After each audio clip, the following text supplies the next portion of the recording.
नमस्कार साथियों, आज मैं एक और नई कहानी के साथ आई हूँ जिसका शीर्षक है सत्संग का असर।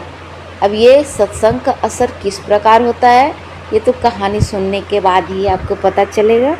तो चलिए शुरू करते हैं। डाकुओं का एक दल था। उनमें जो बड़ा बूढ़ा डाकू था वह सबसे कहता था कि भाई, जहाँ कथा सत्संग होता हो वहाँ कभी मत जाना, नहीं तो तुम्हारा काम बंद हो जाएगा। कहीं जा रहे हो, बीच में कथा होती हो तो जोर से कान दबा लेना, उसको बिल्कुल भी मत सुनना। ऐसी शिक्षा डाकुओं को मिली हुई थी। एक दिन एक डाकू कहीं जा रहा था। रास्ते में एक जगह सत्संग प्रवचन हो रहा था। रास्ता वही था और उसे उधर ही जाना था। जब वह डाकू उधर से गुजरने लगा तो उसने जोर से अपने कान दबा लिए। चलते हुए अचानक उसके पैर में एक कांटा लग गया। उसने एक हाथ से कांटा निकाला और फिर कान दबाकर चल पड़ा। कांटा निकालते समय उसको यह बात सुनाई दी कि देवता की छाया नहीं होती। एक दिन उन डाकुओं ने राजा के खजाने में डाका डाला। राजा के गुप्तचरों ने खोज की। एक गुप्तचर को उन डाकुओं पर शक हो गया। डाकू लोग देवी की पूजा किया करते थे।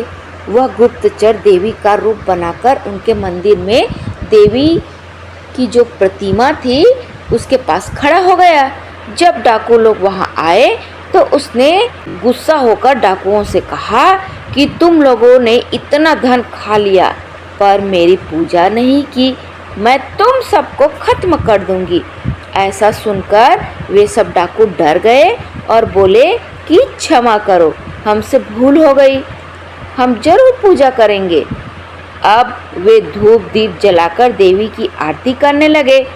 उनमें से जिस डाकू ने कथा की यह बात सुनी थी कि देवता की छाया नहीं होती, वह बोला यह देवी नहीं है, देवी की छाया नहीं पड़ती, पर इसकी तो छाया पड़ रही है। ऐसा सुनते ही डाकुओं ने देवी का रूप बनाए हुए उस गुप्तचर को पकड़ लिया और लगे मारने।